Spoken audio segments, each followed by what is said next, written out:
और आज जहां तक मीटिंग का सवाल है तो पैनल के सामने 27 विधानसभा की वो सीटें जहां पर पिछली बार कांग्रेस हार गई थी, उन सीटों के उम्मीदवार पैनल से मिलेंगे और वो अपनी बात कहेंगे। पंजाब के ताल्लुक में जीते हुए विधायकों से तो पैनल मिल चुका है, सांसदों से भी मिल चुका है, अब हारे हुए उम्मीदवारों से पैनल आज मुलाकात करेगा। सुबह मनीष तिवारी सबसे पहले इस पैनल से मिलेंगे। उन्हें शाम को मिलना था कल, लेकिन कल वो नहीं आ पाए थे, आज सुबह वो मिलेंगे। और जहां तक आपने बगावत की बात की तो देखिए, समाधान निकालने के लिए पैनल बनाया गया है। क्या समाधान पैनल की रिपोर्ट के जरिए निकाला जाता है उस बात पर निर्भर करता है कि इसके बाद बगावत थमेगी या और बढ़ेगी। फिलहाल जैसा पटियाल जी भी बता रहे थे कि कैप्टन भी आकर वही बातें कहने वाले हैं जो वो पहले से ही पब्लिक डोमेन में कह चुके हैं कि गुरु ग्रंथ साहिब बेअदबी मामले में सरकार की कोई गलती नहीं है, कोर्ट ने ऐसा फैसला किया है। लेकिन ये बात वो अपने साथियों को समझाने में नाकाम रहे हैं। सीधे उनकी नीयत पे सवाल सिद्धू उठा रहे हैं और सिद्धू ने भी ये बात आके पैनल के सामने कही है।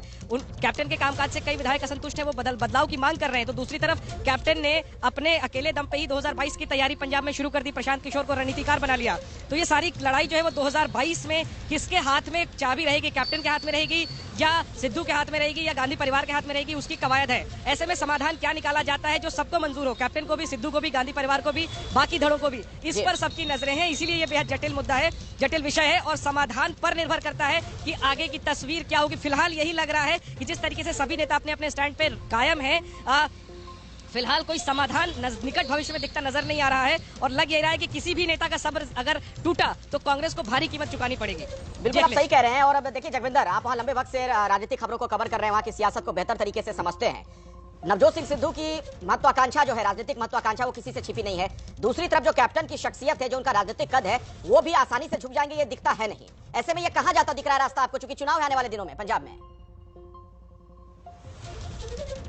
देखिए, कैप्टन के कद में काफी आंच आई है ये बेअदबी के फैसले में, जब हाईकोर्ट ने इसको खारिज किया। और कैप्टन जिस तरह से बोलते थे 2016 में कि इस मामले के दोषियों को, प्रकाश सिंह बादल को, सुखबीर सिंह बादल को उठा के जेल में डालेंगे, और उन्होंने कहा था किसी को बख्शा नहीं जाएगा। जब लोकसभा चुनाव आया तब भी बार बार जाकर मालवा क्षेत्र में ये बात दोहराई गई कांग्रेस की तरफ से, और खास तौर से राहुल गांधी की एक रैली भी वहां पर करवाई गई, इसीलिए कि लोगों को ये यकीन दिलाया जा सके। लेकिन अब जब 4.5 साल बाद उसमें कुछ नहीं हुआ, तो कैप्टन के ग्राफ में अगर पिछले 3 महीने की मैं बात करूं, खासकर इस फैसले के आने के बाद एकदम गिरावट आई है। जब किसान आंदोलन शुरू हुआ था तो पंजाब की कांग्रेस ये मान रही थी कि हमारी तो सरकार बन रही है, क्योंकि अकाली दल और बीजेपी का आपस में जो है वो डिवोर्स हो चुका था। उसको देखते हुए इनको बहुत सारी उम्मीदें जगी थी। लेकिन इस बेअदबी के मामले की जांच के रद्द होने के बाद कांग्रेस को तगड़ा झटका लगा है, और ये जो कुछ अब हो रहा है दिल्ली में, ये उसी का नतीजा है। और जो लोग कैप्टन से नाराज थे कांग्रेस में, उनको लगा कि ये सही मौका है, क्योंकि अगर इस वक्त कैप्टन के खिलाफ आवाज नहीं उठाई तो लोग 2022 के चुनाव में गांव में उनके खिलाफ उसी तरह से आवाज उठाएंगे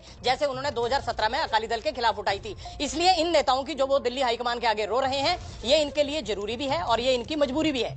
बिल्कुल आप सही कह रहे हैं जनेंद्र। अब जनेंद्र, मैं आपके पास आ रहा हूं। देखिए, सवाल अब ये भी है कि इस बार जो राजनीतिक तूफान हमने देखा कांग्रेस के अंदर पंजाब में, तो कैप्टन